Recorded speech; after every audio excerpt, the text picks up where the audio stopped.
Madam பன்னீர் பாவ் பாஜி ஒரு order. Thank you.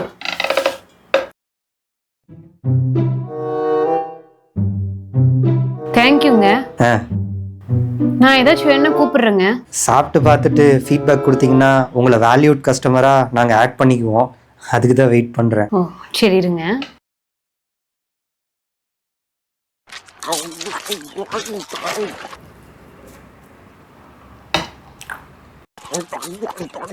குனிங்க. புரியணுமா? எதுக்கு? வாங்க இங்க குனிங்க. வாயை திறங்க. ஃபீட்பேக் ஓகேவா? Okay madam. Sir yes madam. Feedback கேட்டீங்க, பேர் கேட்கவே இல்லையே. ஓ சாரி மேடம். உங்கள் பேர் என்ன? அறிவழகி. ஏன் மட்டும் கேபிட்டல்ல போட்டுருங்க. ரொம்ப அறிவு மேடம் உங்களுக்கு.